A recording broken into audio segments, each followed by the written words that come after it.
사사기 5장 1절로 18절 말씀을 저 여러분이 교독하고 마지막 절은 함께 읽겠습니다. 제가 먼저 5장 1절을 읽습니다. 이날에 드보라와 아비노함의 아들 바락이 노래하여 이르되 이스라엘의 영송자들이 영솔하였고 백성이 즐거이 헌신하였으니 여호와를 찬송하라. 너희 왕들아 들으라. 통치자들아 귀를 기울이라. 나 곧 내가 여호와를 노래할 것이요 이스라엘의 하나님 여호와를 찬송하리로다.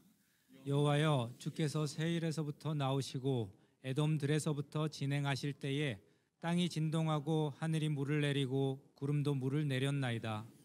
산들이 여호와 앞에서 진동하니 저 신의 산도 이스라엘의 하나님 여호와 앞에서 진동하였도다. 아나세 아들 삼갈의 날에 또는 야엘의 날에는 대로가 비었고 길의 행인들은 오솔길로 다녔도다. 이스라엘에는 마을 사람들이 그쳤으니 나 드보라가 일어나 이스라엘의 어머니가 되기까지 그쳤도다. 무리가 새 신들을 택하였으므로 그때에 전쟁이 성문에 이르렀으나 이스라엘의 4만 명 중에 방패와 창이 보였던가. 내 마음이 이스라엘의 방백을 사모함은 그들이 백성 중에서 즐거이 헌신하였음이니 여호와를 찬송하라. 흰 나귀를 탄 자들, 양탄 자에 앉은 자들, 길에 행하는 자들아 전파할지어다. 활 쏘는 자들의 소리로부터 멀리 떨어진 물 깃는 곳에서도 여호와의 공의로우신 일을 전하라. 이스라엘에서 마을 사람들을 위한 의로우신 일을 노래하라. 그때 여호와의 백성이 성문에 내려갔도다. 깰지어다 깰지어다 드보라여, 깰지어다 깰지어다 너는 노래할지어다. 일어날지어다 바락이여, 아비노함의 아들이여, 내가 사로잡은 자를 끌고 갈지어다. 그때 남은 귀인과 백성이 내려왔고 여호와께서 나를 위하여 용사를 치시려고 내려오셨도다. 에브라임에게서 나온 자들은 아말렉의 뿌리 박힌 자들이요, 베냐민은 백성들 중에서 너를 따르는 자들이요, 마길에게서는 명령하는 자들이 내려왔고 스불론에게서는 대장군의 지팡이를 잡은 자들이 내려왔도다. 이사갈의 방백들이 드보라와 함께하니 이사갈과 같이 바락도 그의 뒤를 따라 골짜기로 달려 내려가니 루벤 시냇가에서 큰 결심이 있었도다. 내가 양의 우리 가운데에 앉아서 목자의 피리 부는 소리를 들으면 어찌 됨이냐. 루벤 시냇가에서 큰 결심이 있었도다. 길르앗은 요단강 저쪽에 거주하며 타는 배에 머무름이 어찌 됨이냐. 아셀은 해변에 앉으며 자기 항만에 거주하도다. 스불론은 죽음을 무릅쓰고 목숨을 아끼지 아니한 백성이요 납달리도 들의 높은 곳에서 그러하도다. 아멘. 지난주 말씀을 정리하겠습니다. 이스라엘 사람들이 또다시 하나님 앞에서 죄를 짓습니다. 하나님은 하솔 땅에서 다스리는 가나안 왕 야빈을 통해서 그들을 징계하십니다. 이스라엘 사람들에게는 그 어려움을 이길 만한 승산이 별로 없어 보입니다.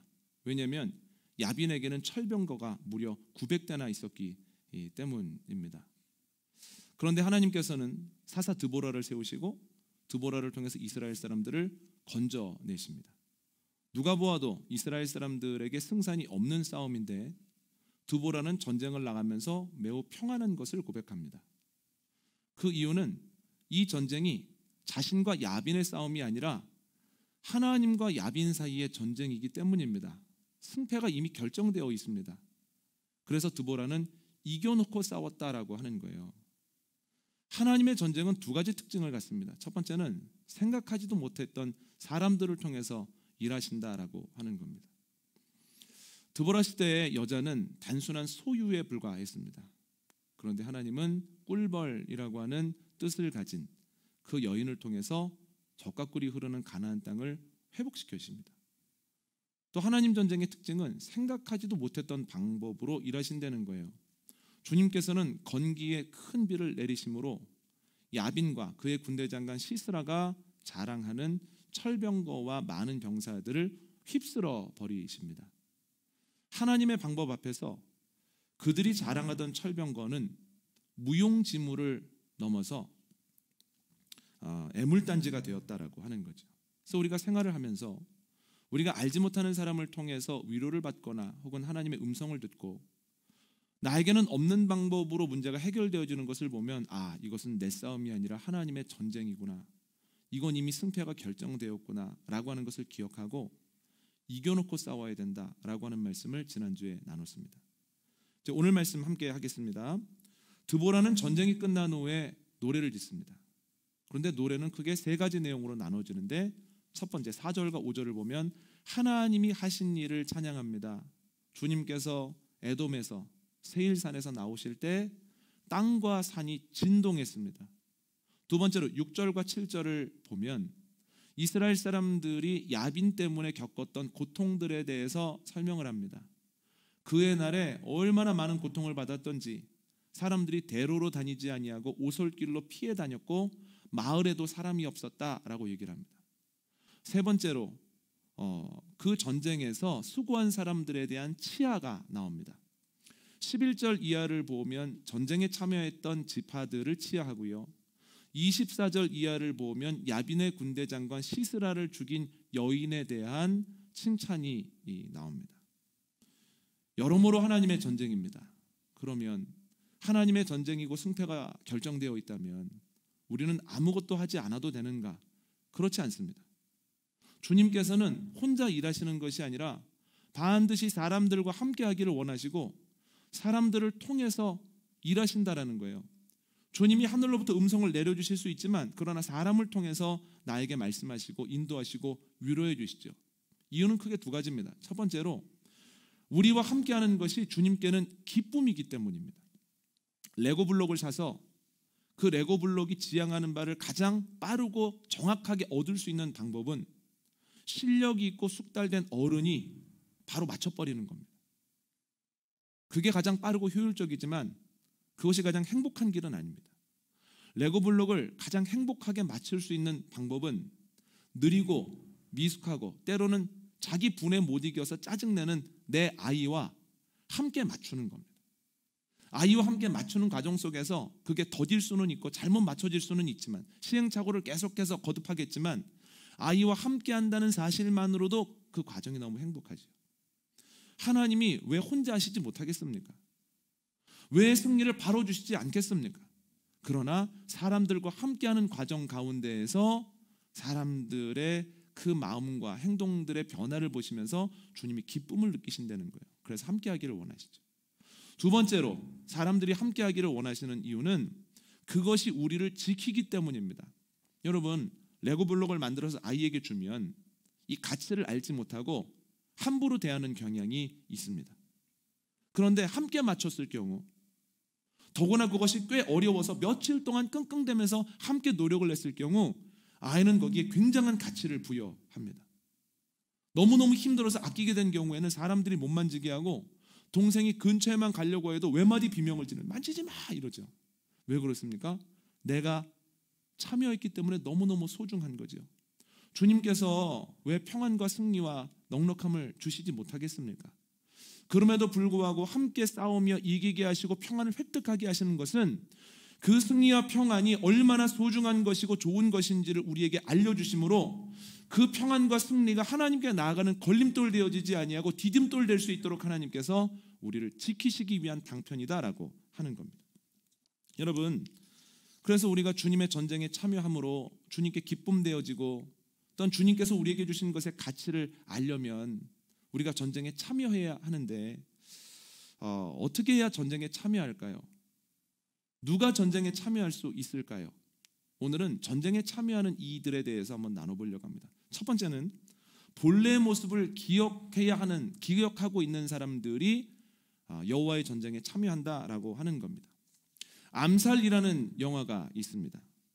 한국에 파견된 일본의 주요 인사와 일본의 수족의 노릇을 내서 많은 것들을 누리고 떵떵거리는 친일파들, 그들을 제거해 보려고 하는 독립군들, 그리고 독립군 안에 있으나 일본을 위해서 일하는 밀정들이 등장을 합니다. 1933년 일제강점기를 시대적 배경으로 하고 있는데요, 그 영화에서 기억에 남는 대사가 있습니다. 돈만 주면 누구든지 죽여주는 살인 청부업자가 부상을 당한 독립군에게 이렇게 얘기합니다. 그 사람들을 죽인다고 독립이 되나? 그랬더니 독립군이 이렇게 대답을 합니다. 우리 만주에선 지붕에서 물이 새거나 벽이 부셔져도 고치지 않았어. 독립이 되면 돌아올 텐데 뭐하러 고치겠어? 두 사람을 죽인다고 독립이 되냐고? 그래도 알려줘야지. 우리가 포기하지 않고 싸우고 있다고. 방금 말씀드린 대로 영화의 배경은 1933년입니다. 경술국치로부터 23년이나 흘렀습니다. 처음에 일본의 그 무력에 굴복하고 말도 안 되는 수탈을 당하는 것이 억울하고 힘들게 느껴지다가도 강산이 2번 이상 바뀌었을 만한 그 시간 동안에 계속해서 그 일이 반복되어지면 원래 그런가 보다. 우리는 어쩔 수 없나 보다.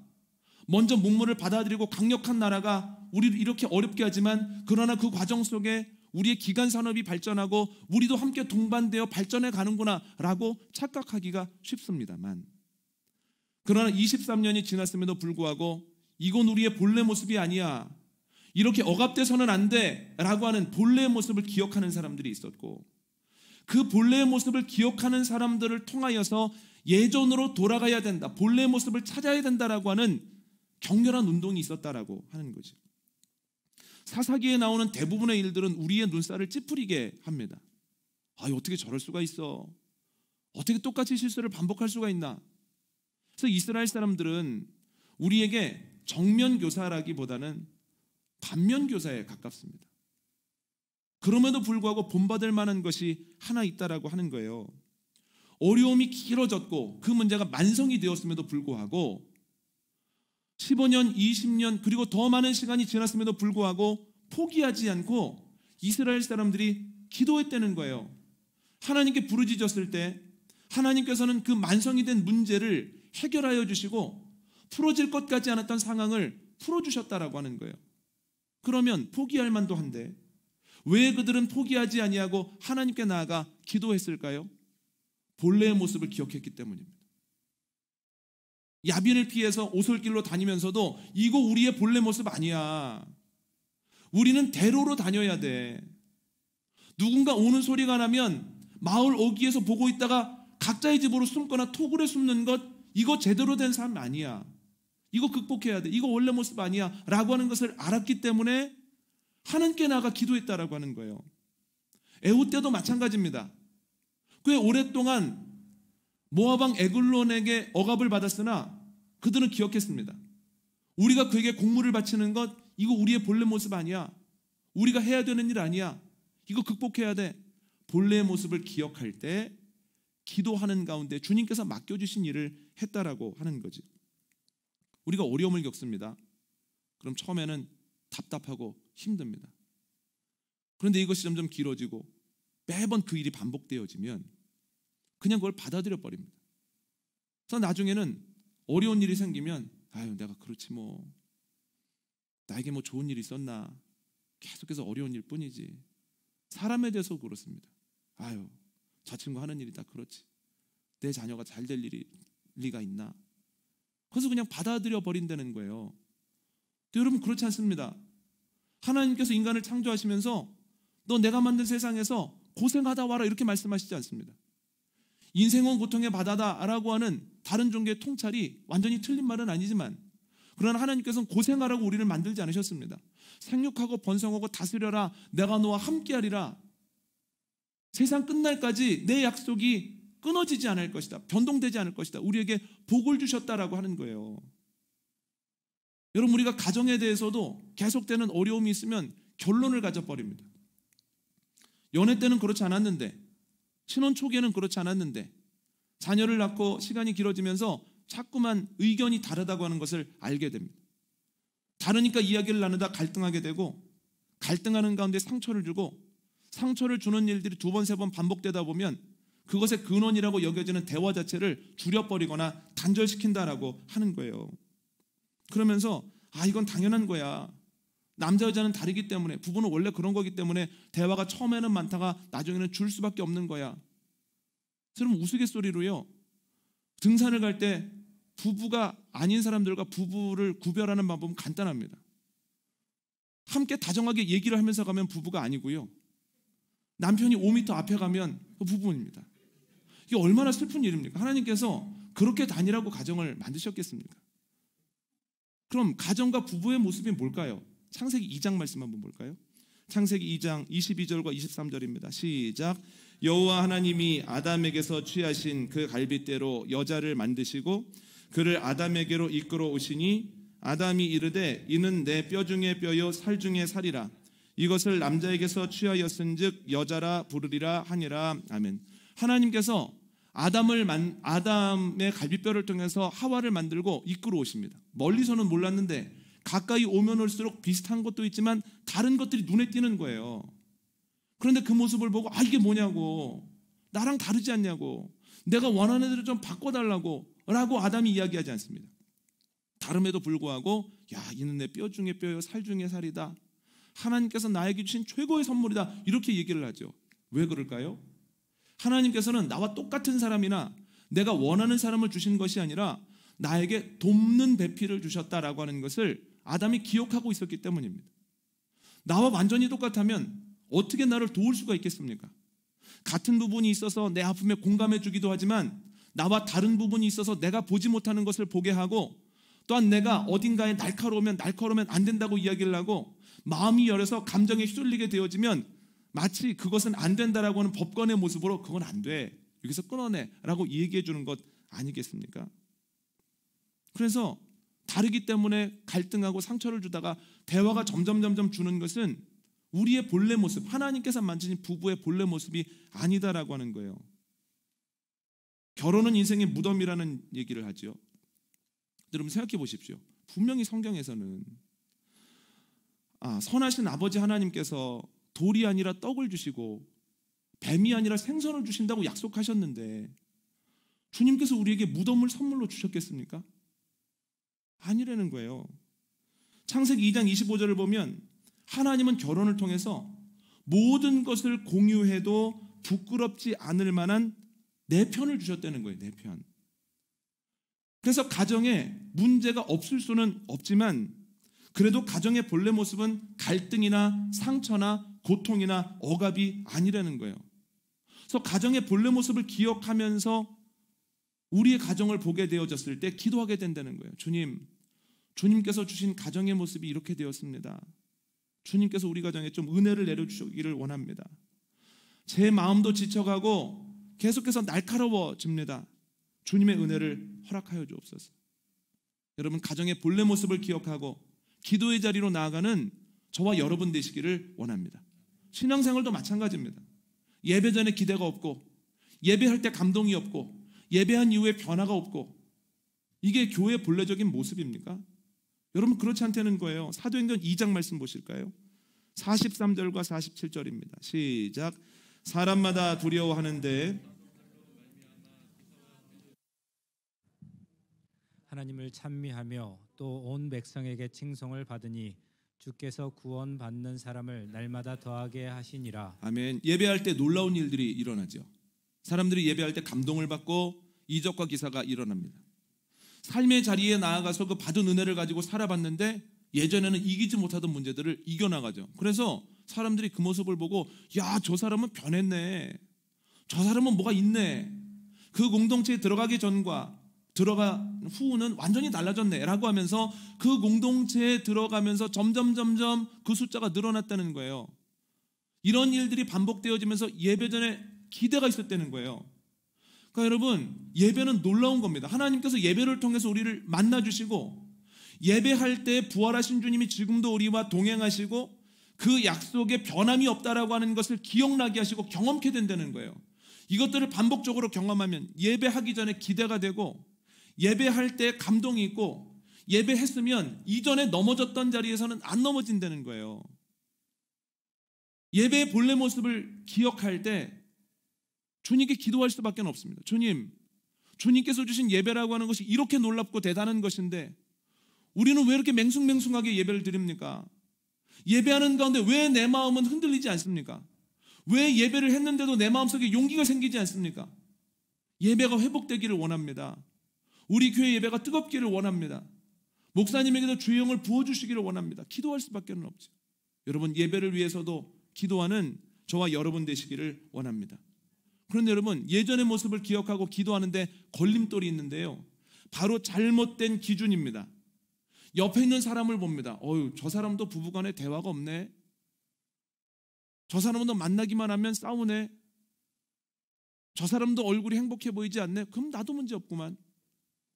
저 사람도 예배를 드릴 때 자네? 그럼 나도 눈을 좀 붙여야 되겠네. 저 사람도 감동이 없네? 그럼 내 감동 없는 것이 무슨 문제겠는가? 다른 사람을 보면서 끊임없이 위안을 받는다는 거예요. 여러분 기억하십시오. 다른 사람은 나의 기준이 될 수 없습니다. 주님께서 기준을 주셨죠. 주님의 말씀입니다. 주님의 말씀이 우리의 기준이 되어질 때, 아, 가정은 이런 거구나. 예배는 이런 거구나. 내가 이거 해야 되겠구나. 이거 위해서 힘써야 되겠구나 하면서 본래 모습을 기억하는 가운데 기도하게 되고 주님 안에서 몸부림치게 된다라고 하는 거예요. 여러분, 주님의 말씀을 기준 삼고 살아가는 저와 여러분 되시기를 원합니다. 그럴 때 기도하게 되고 주님의 은혜를 받게 되고 그 모습으로 돌아감이 시작된다라고 하는 거예요. 두 번째로 주님의 전쟁에 참여하는 사람들은 각자에서 일하는 사람들입니다. 각자의 자리에서. 오늘 보면 2절 한번 읽어볼까요? 시작. 이스라엘의 영설자들이 영설하였고 백성이 즐거이 헌신하였으니 여호와를 찬송하라. 아멘. 여러분, 이스라엘 백성은 하나님의 전쟁에 참여했는데요, 다 같은 모습으로 참여한 건 아니었습니다. 하나님께서 맡겨주신 각자의 일이 있었습니다. 영설자들은 영설했습니다. 그러니까 표준세 번역으로는 앞에 나가서 이끌었다 이렇게 번역이 되어 있습니다. 백성들은 헌신했다라고 하는 거죠. 그래서 주님께서는 헌신한 자들을 칭찬하시는데요, 한번 읽어볼까요? 14절, 15절 그리고 18절입니다. 시작. 에브라임에서 나온 자들은 아말렉의 뿔이 박힌 자들이요, 베냐민은 백성들 중에서 너를 따르는 자들이요, 마길에게서는 명령하는 자들이 내려왔고 스불론에게서는 대장군의 지팡이를 잡은 자들이 내려왔도다. 이사갈의 방백들이 드보라와 함께하니. 18절입니다. 스불론은 죽음을 무릅쓰고 목숨을 아끼지 아니한 백성이요, 납달리도 들의 높은 곳에서 그러하더라. 아멘. 에브라임, 베냐민, 납달리, 이사갈, 스불론 지파는 주님의 명령에 순종하여 전쟁에 참여했습니다. 납달리와 스불론 같은 경우는 18절에 보면 죽음을 각오하고 전쟁에 가장 앞서 나아갔다라고 하는 거죠. 주님께서 칭찬하셨습니다. 그런데 오늘 본문을 읽어보면 모든 지파가 헌신한 건 아닙니다. 15절과 17절 말씀을 함께 읽겠습니다. 시작. 이사갈의 방백들이 드보라와 함께하니 이사갈과 같이 바락도 그의 뒤를 따라 골짜기로 달려 내려가니 르우벤 시내가에서 큰 결심이 있었도다. 내가 양의 우리 가운데에 앉아서 피리 부는 소리를 들으면 어찌 됨이냐. 르우벤 시내가에서 큰 결심이 있었도다. 길르앗은 요단강 저쪽에 거주하며 다는 배에 머무름이 어찌 됨이냐. 아셀은 해변에 앉으며 자기 항만에 거주하도다. 아멘. 15절 16절을 보면 다른 지파들이 목숨을 걸고 참전하고 있는데 르우벤은 큰 결심하고 있습니다. 이게 무슨 얘기일까? 번역본들을 찾아보면요, 르우벤은 끝도 없이 토론이나 벌이고 있다 이렇게 해석이 됩니다. 그러니까 그 강을 건너기 전에 우리가 전쟁에 참여해야 되느냐 말아야 되느냐를 가지고 토론하다가 결국 가지 말자, 가지 않는 게 좋겠다라고 결론을 내서 돌아갔던 게 르우벤 지파라고 하는 거예요.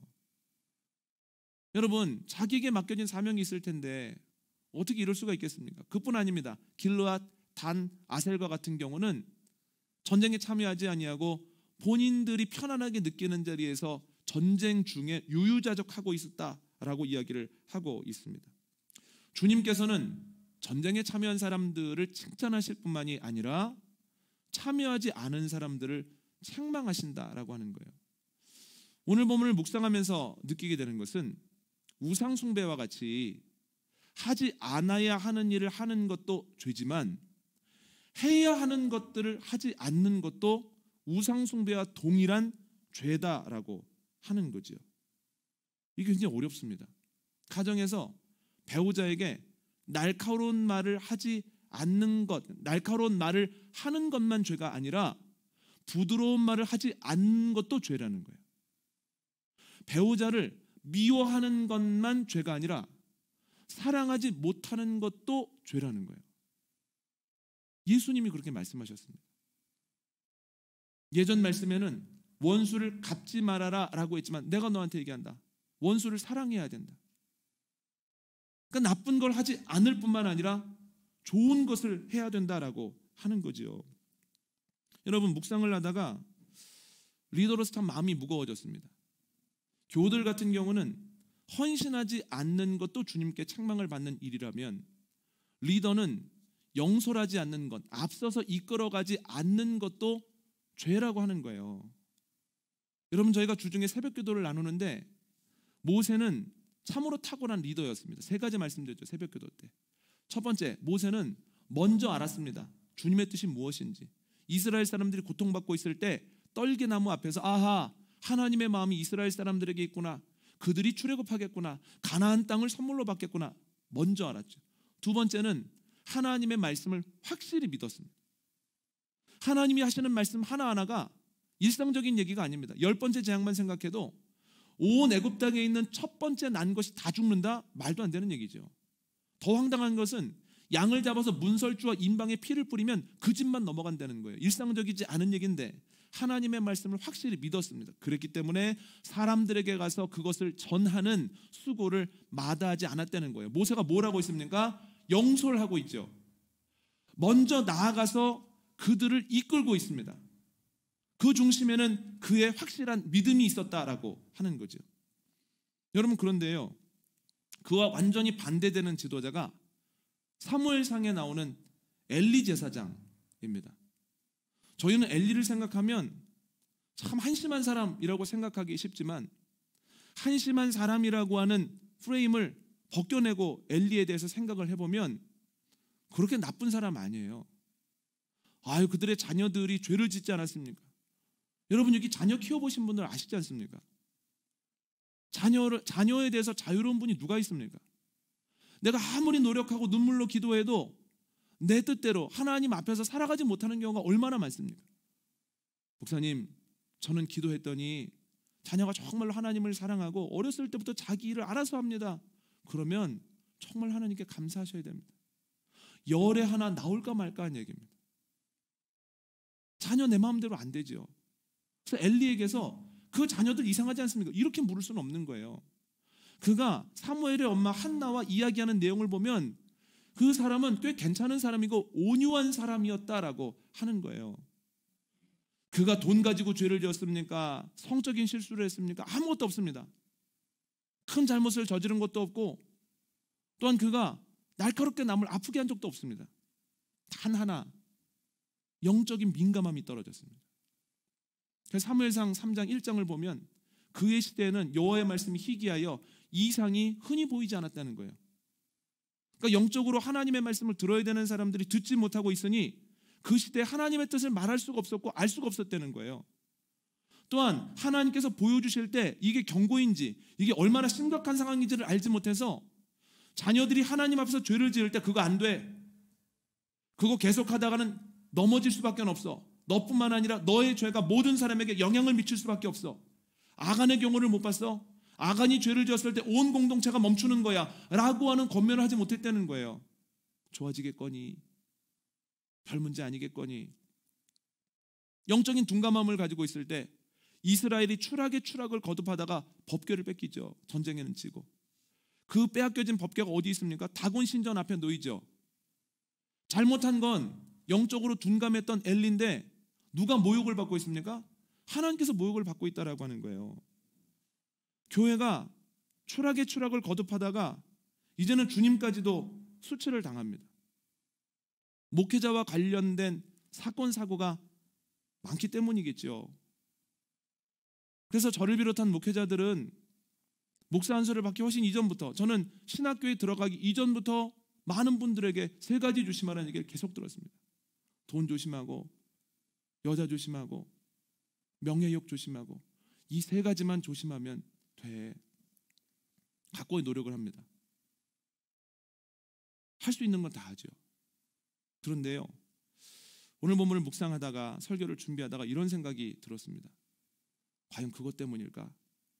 그것 때문에만 이 교회가 추락의 추락을 거듭하다가 주님께서 모욕을 당하는 이런 일까지 경험하게 된 걸까? 이것 때문이라면 쉬운 문제입니다. 문제가 명확하잖아요. 이거 조심하고 여기서 넘어졌으면 주님의 몸된 교회를 지키기 위해서 책임 있는 행동을 하면 됩니다. 그런데 이것뿐만이 아니라면 굉장히 문제는 복잡해집니다. 엘리처럼 사람도 순하고 큰 죄는 없는 것 같은데 목회자들이 주님의 음성에 둔감하고 주님이 무엇을 뜻하시는지 무엇을 말씀하시는지를 듣지 못해서 교회 자체가 나락으로 떨어진다면, 추락의 추락을 거듭하다가 이 주님의 교회와 주님마저도 모욕을 당하는 지경에 이르렀다면 이건 너무너무 아픈 일이라는 거예요. 여러분, 목회자들을 위해서 또 저를 위해서 기도해 주시기를 바랍니다. 먼저 주님의 뜻을 알고 확실하게 믿고 어떤 교인들을 사랑하는 마음으로, 주님을 사랑하는 마음으로 그 전하는 수고를 감당하지 않으면 목회자도 착하고 별 문제가 없는 것 같은데 계속해서 교회가 추락을 거듭하고 주님의 이름이 땅바닥에 떨어질 수밖에 없다라고 하는 거예요. 다른 것에 마음 빼앗기지 않고 늘 주님께 민감할 수 있도록 목회자들을 위해 기도해 주실 때, 목회자들이 다른 것 신경 쓰지 아니하고 주님만 바라보고 또한 지금뿐만이 아니라 은퇴할 때까지, 은퇴 이후에도 하나님을 온전하게 따라서 이 교회가 주님 보시기에도 온전하지만 주님께 영광 돌리는 공동체가 되어지기를 원합니다. 오늘 말씀 정리합니다. 여호와의 전쟁은 이미 승패가 정해진 싸움, 이겨놓고 싸우는 겁니다. 그럼에도 불구하고 주님은 우리를 그 싸움에 동참시키십니다. 두 가지 이유 때문인데요. 첫 번째는 우리와 함께할 때 주님이 행복하시기 때문이고, 두 번째는 함께할 때 우리가 가치를 알므로 우리가 지켜지기 때문입니다. 주님의 싸움에 동참하는 이들에게 필요한 것 두 가지입니다. 첫 번째는 본래의 모습을 기억해야 합니다. 다른 사람이나 내 과거의 모습이 아니라 주님의 말씀을 기준 삼을 때 본래의 모습을 생각하고 이를 위해 기도하고 노력할 수 있습니다. 두 번째는 각자의 자리에서 힘써야 합니다. 리더는 먼저 알고 확실히 믿고 전하는 영솔함의 역할을 감당해야 되고, 또한 교우들과 백성들은 주님 안에서 헌신하는 그 역할들을 감당해야 됩니다. 거룩한 전쟁에 참여하십시오. 거룩한 전쟁이 주는 그 승리와 기쁨을 함께 맛보십시오. 복된 한 주간 되시기를 원합니다.